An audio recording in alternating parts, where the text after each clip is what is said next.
Wavu. Sawa. Na kwa kama walimu wanarudi hapa.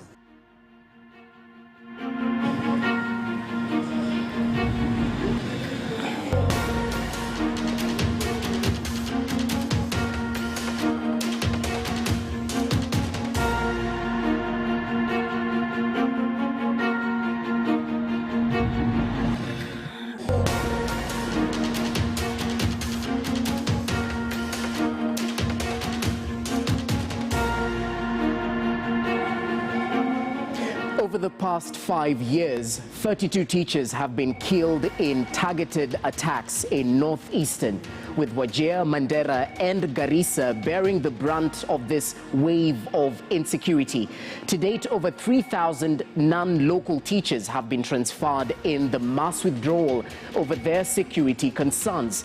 The ongoing education crisis has shed light on the security of teachers within our own boundaries, bringing to the fore critical issues emerging from the perceived marginalized counties. Good evening. My name is Jesse Rogers. Welcome to The Big Story. We evaluate the crisis up north, from the ever-looming teacher shortage to the affected quality of learning, and not forgetting the future of affirmative action in the backdrop of the delocalization policy. This is A Big Story. Welcome to the broadcast. Thank you for making time. Let's get right into it and engage our lead reporter, Sophia Wanuna. She's set to have a conversation with Governor Ali Roba of Mandera County, just highlighting the state of affairs on the ground and what exactly the leaders from these areas are suggesting. Over to you, Sophia.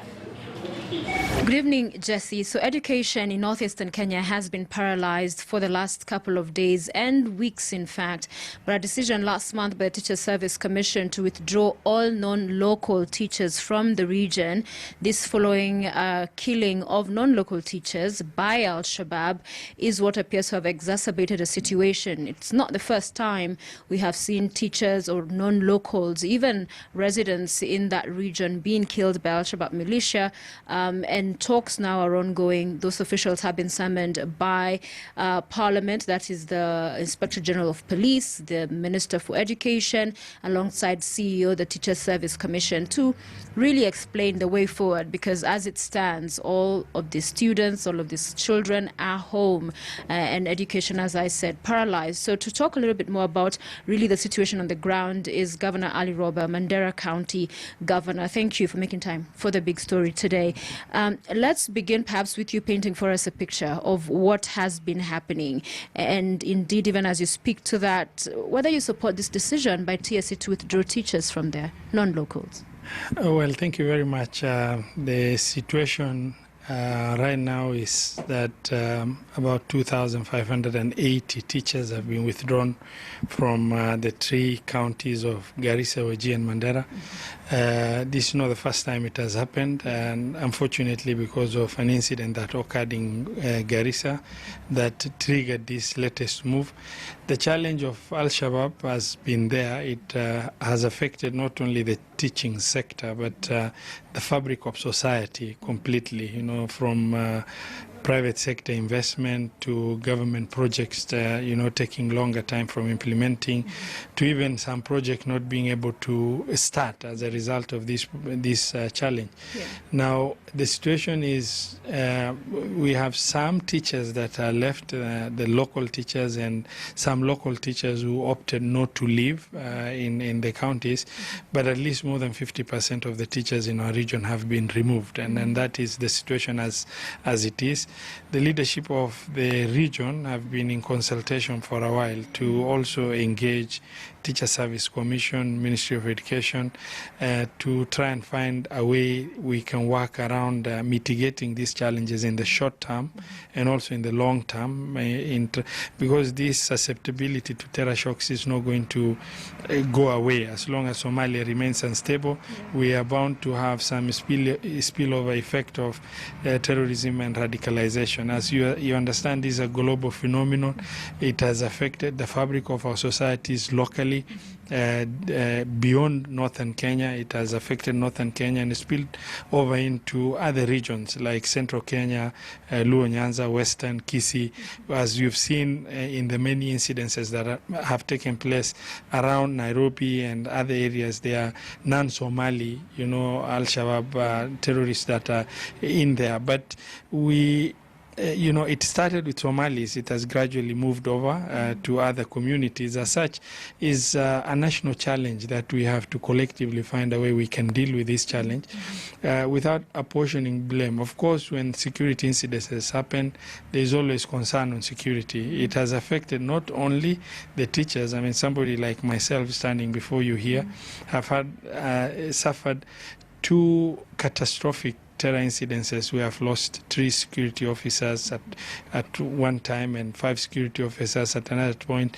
and who are all locals, for security officers from the same counties where we represent. However, while we do not blame, the right to access to education is a right, and we must find a way to mitigate this issue, so that the children can go to school in the short term, and that is what we are exploring. We've discussed a number of issues such as merger of nearby schools, so that we can take advantage of the few teachers that are left in the schools nearby to join, and so that we can take advantage of that. Yeah. We have also looked at the issue of posting county government staff that are of teaching background locally in that area to help and in the short term. And we're also looking at in the long term issues to do with how we can deliberately go into campaigns that will create consciousness where the local population should produce enough teachers of their own, because this issue has been recurring over time. Yes. And talk to me about the criticism some have directed towards TSC, saying it was a unilateral decision for them to then say they're pulling out all of these teachers because of this incident. As we've said, it's not the first time this has happened. But for you, was that the way to go in terms of the decision that was made? Maybe it is a little bit hasty, because it would have been better to engage with the leadership, including that, because as we speak, the teachers, non-local teachers in public schools have been withdrawn. However, in Mandera alone, we have 360 non-local teachers teaching in private schools, in Mandera, who are non-locals, who have not left. And we have more than 7,000 non-locals in Mandera town alone, doing other sectors such as construction, hotel industry, Juakali sector, and many others. So the issue is the risk factor is not specifically targeted only to non-locals. It is targeting also locals, because it's targeting the fabric of society. I mean, in the recent incident that has happened, we've lost locals and non-locals alike, and this is an issue that maybe we need to understand Al-Shabaab and their intent.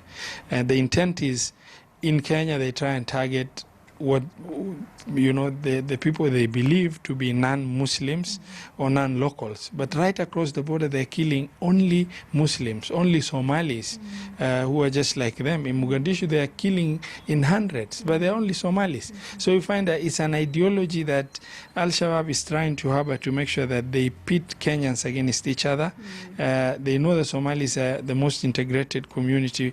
They live in all the 47 counties, and try and create a situation of enmity where it is going to turn the country into bloodbath, where some people are attacked in the northeastern region, then Muslims or Somalis are attacked in other counties, and as such then it goes into chaos as a country. And that is the intent. And if the intent is understood, then we need to have certain aspect of resilience to try and deal with it. And I want to thank the Kenyan public, because this problem has been there from 2015, but Kenyans have understood Al-Shabaab's intent for what it is. We have some challenges internally. Part of our population have been radicalized, and it has affected. And this we've maintained consistently. Actually, I've been the loudest, as a leader, to try and discuss this issue. We must also look inwards to try and say, while we say it's a global phenomenon, the challenge is spillover from Somalia, but it has affected the fabric of our society too. We need to have a deliberate plan to try and deal with this challenge, head on as leaders and that. And so we are in engagement with Teacher Service Commission. We are in engagement as leaders. We also want to engage the Ministry of Education to try and see, yes, the situation is what it is. However, children need to go to school. So what do we need to do? Right, because some would argue that decision in and of itself gives credence to that ideology you speak of the Al-Shabaab, to divide the communities living there on ethnic lines and religious lines, because it's that now that ideology has won. It has carried the day. The non-locals have exited. So in your view, because the ripple effect of the students, the children that don't get education, they are vulnerable, some may be radicalized. So how can this, beyond engagement, which we have had and spoken even with you in the past about, still we are here? So there's something we are missing. What is that in your view? Well, what you are missing actually, a part of the blame is to our own society. Say the communities in Wajir, Garissa and Mandera. There's no reason as the Somali community in northeastern region not to have enough teachers of their own. So that this issue is not pronounced, because they have enough doctors, engineers, lawyers, architects, name them. They are in that, all these sectors. Something is wrong. We need to take that one up as leaders to do career guidance. The only sector that there's open employment right now is in teaching sector, because no teacher who has qualification in northern Kenya that is unemployed. But in the other sectors, we have many of the other cadres that are unemployed. Even in the medical field, we had the same level of susceptibility. We intervened in Mandera. We had about 150 medical personnel that are qualified to work at the advent of devolution. But through sustained effort, sponsorship, scholarship, and that issue, today we are attracting surplus than what we can absorb in the county. And we have over 900 healthcare workers. And we are no longer susceptible to terror shocks. The same strategy need to be put in place for northern Kenya, both Wajir, Garissa and Mandera, so that we can deal with this issue sustainably, so that it's not good to balkanize and localize. However, that is the reality of where we are. So we need to make sure that we're able to produce teachers of our own, so that we stop blaming Teacher Service Commission and any other person. That is one issue. Two, also because of mass failures in education sector successively, there is need for limited time affirmative action. What CS Amina proposed before, where we should admit, D classes as one of consideration to be able to absorb them as a country, because access to education is a right, and a quality education comes into consideration as tertiary after you've gotten access first. If you are not accessing education, how can you discuss about quality education? Most of the older teachers we have are people of that cadre, but they're doing very well, and you find the D classes of our region, environmental challenges cause the scores to be lower. But when they come to Nairobi University, they outperform the others with lower grades and that issue. So we believe with conviction that if that consideration is given, not in the long term, but a one-off, stopgap, approach for us to be able to bring in enough D plus, C minus, C stand, students to be able to undertake this issue of teaching to bridge. But in the short term, we jointly must come up with what can we do to do. Maybe we can get retired teachers being restated temporarily on contract. We also look at the county government, and the CDF program is 100% willing to have full scholarship for students joining teaching as we look into these problems as they are. Finally, for your county and neighboring counties being marginalized for such a long time in the past, do you think in terms of security it's still marginalized, that you're not receiving enough attention? Because all of this is the insecurity that has rocked your county and others. Do you think there's still not enough hands on deck for your county, briefly? Thank you very much, Sophia. Actually, if there's one thing I can categorically state and authoritatively state, having worked very closely with the President of the Republic of Kenya for the last 7 years, we've gotten tremendous support in terms of security arrangement. Just the nature of terror is such that it's not ground combat where you have an enemy, the scale number, and you're facing each other. Is for one incident to succeed of Al-Shabaab attack, the planning for that incident takes place a long time, with a lot of intelligence gathering by these guys. And the probability of success has always been very high, regardless of the number of security officers we've had. We need to change tact, and that should be a lot in human intelligence-based, approach where we invest very heavily in intelligence gathering to deter the event. But as far as the government support in security in our region is concerned, and I speak for Membi Mandera County as a whole, we've received tremendous support, from the government, and the security numbers, logistics, equipments are immense, and every request we've given has been provided. So we really need to fine-tune and relook where are the gaps. Now that you have enough attention from the government and security input, where are the gaps? And this is what we need to, it requires fine and relook. And one of the glaring issue is human intelligence gathering and also a swift response to intelligence information that comes forth in a very timely manner. And that is the issue that we need to engage further to see how we can bridge that. Thank you very much for making time for us, Governor Roba, Mandera County Governor. Indeed, Jesse, we'll be waiting to hear from the CEO, Teacher Service Commission, IG of Police, alongside the Minister. When they appear before Parliament, what will they be saying regarding this issue is one story that we'll continue to watch and cover for our viewers. Jesse. All right, now that shows the magnitude of this particular situation in northeastern Kenya, specifically centered on the education crisis. Many thanks, Sophia Wanuna, lead reporter right there. So the susceptibility of Kenya in terms of security, especially in the north, is in one hand dependent on the state of affairs in our neighboring Somalia. Now, we well know that this is not a new issue. Since 2015, we've had incidences of teachers being targeted. And at this juncture, I'd like to bring in our education expert who's joining us in our city center studios just to help us divulge this matter and take a look at the key areas of concern and what we should be doing as government and as private sector as well. Collins Omundu, many thanks for joining us from our city center studios. We've just heard what the governor has said, Ali Roba has said, in terms of the delocalization of teachers, in terms of withdrawal of teachers. They think it might have been a little bit too fast. More consultation could have been done with local leaders. Let me get your quick reaction to what Governor Ali Roba had to say earlier on. Over to you, Collins.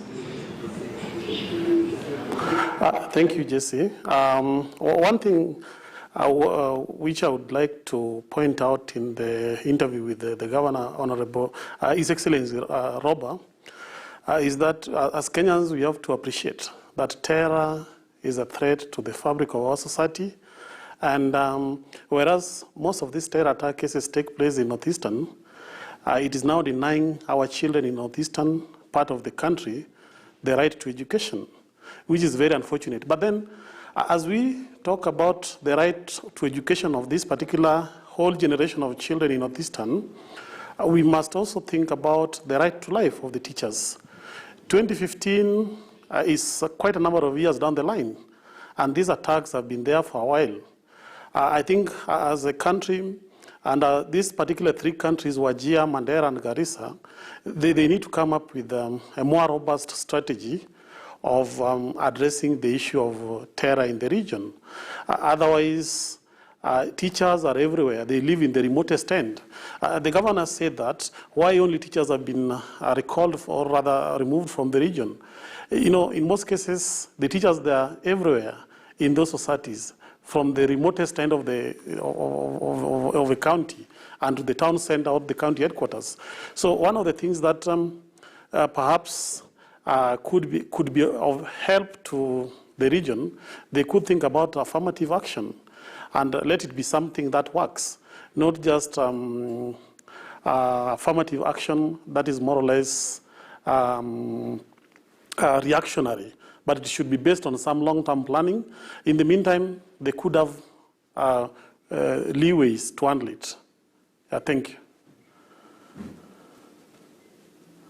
In Omboko Milembe, who's the KUPPET chairperson, is just joining us right here in our physical studio. Omboko, a very good evening to you, and thank you for making time.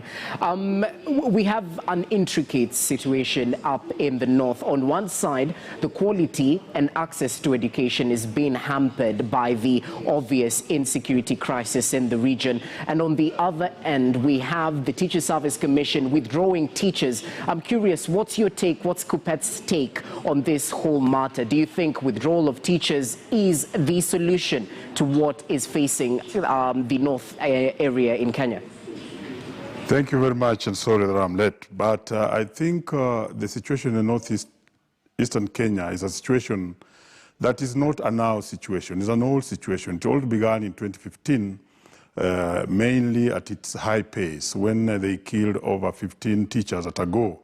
And where I come from in Kakamega, we buried 9 at a go at Buhungu Stadium. And between 2015 to now, they have killed 43 teachers. We have the counts, and it means that every year they kill about 8.6 teachers. That is 9 teachers per year. So the situation there is that grave. Another challenge in Northeastern is that teachers are targeted, because we also have situations where teachers die because of the issue of insecurity, like in Baragoi, Turkana, a little bit of Baringo. But there you'll find is a crossfire where the teachers are not a target. But in Northeastern, they are a target of killing. So one, we have to find out why are teachers a target to be killed in Northeastern. And later on, I'll be talking about that if you give me time, because I think the people in that area have not accepted fully that they want to have workers, teachers, from the rest of the country. And they are targeting teachers with the intention of removing the local teachers, the non-local teachers there, so that they can have their own syllabi, have their own curriculum, have their own undertaking the education system. And that will be very dangerous, because education is a factor that actually harmonizes and promotes unity in the country. So, Teacher Service Commission, we are part of the people who asked them to remove the teachers there. And it was because that once there's insecurity in an area, then we remove the teachers until when you bring back security. And upon bringing back security, we should be able to ask the government, including ourselves, to take teachers there so that the children in Northeastern can start working, can start learning like the children of the rest of the country. But when there is no security, then we are talking about rights. There's the right to life. And you cannot compromise the right to life simply because we want education to go on. We have to fix security first. After fixing security, then we give the teachers, and the teachers work. The leaders of Northeastern must also become straight with Kenyans, because they have to be seen to be fixing security. I'm told the governor had an interview here, but then he should be telling us what has he done to try and fix security in his schools, fix security in that particular area. The MPs like myself, we have a docket that manages security and security. If it were in Emuhaya and I know a particular school is prone to insecurity, I would even be hiring the police myself to go and fix it, because I want education to go on. Remember, teachers teach in very remote areas where they need serious security. And the leaders must come up. There's Nyumba Kumi. Who is talking about Nyumba Kumi in that area? So that we also know what can the local people do insofar as security in Northeastern is concerned. So this is an issue that needs a sit down. We face each other, we talk to each other, and we agree on how we can fix insecurity in that area. But otherwise, we shall not surrender teachers of Northeastern to be killed. How many more shall be killed before then we fix this? The Minister of Interior must be the one dealing with this matter before the Minister of Education comes in. The Minister of Education has got no arms, has got no security instruments. Thank you. All right, thank you, Omboko Milemba. We'll definitely get to delve deeper into the security of teachers, especially in the northeastern Kenya, and the strategies taken in place by the ministry and TSC as well. But security is paramount. I think we all agree to that, as well as the right to education, proper quality education as well. Let's cross over to you, Collins Omundu. You've given us your take in terms of what the governor has just said. We've had Omboko actually put it clear that the Interior Ministry should definitely deal with the security issue before teachers are taken back. But my question, what happens to the students who are denied access to school, who are denied access to quality education? Is it just a game of wait and see until the security crisis in the north is sorted out? Because it surely isn't fair, right? I think it is an injustice to the children because they are denied their right, they are entitled to education like any other Kenyan, and they are Kenyan citizens. So the moment they are not being educated, we are also making the terrorists happy because now they feel they've achieved a milestone since they've rendered the region insecure to the non-local teachers, and the teachers have been pulled out of schools. So the terrorists feel like, okay, we've brought the region down, and now there is no more formal learning. They would like to, introduce their own system and religious indoctrination. So it's very unfortunate. But then, as I said before, we also need to agree that the teachers have a right to life. If, for example, like it is being reported that 42 teachers have died since 2015. 42 is not a small number. This is the number that should have reawakened us as a country so that we have a genuine dialogue between the leadership of the counties, the national government, and the community so that we know where the problem is. And then we find the root of this particular problem and why particularly are they focused on teachers. It is very simple.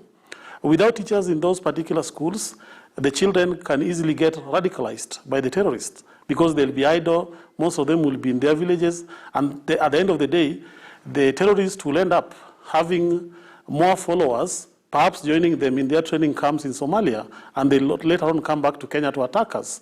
So it's very unfortunate that the children cannot get the quality education as enshrined in our constitution. That I must agree. However, these teachers are also parents. They are people's sons, they are husbands, they are wives, they are nieces and nephews of some people. So they have also to live. At the end of the day, we would not like to see our teachers dying if there is anything that can be done to normalize the security situation in Northeastern. Thank you.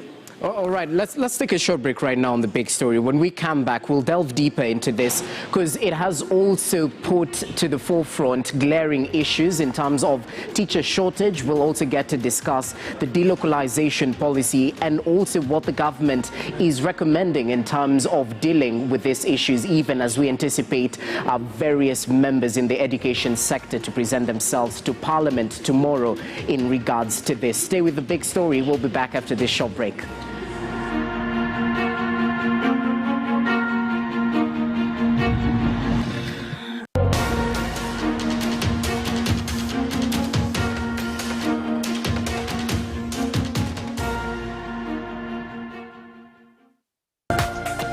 This is KTN News.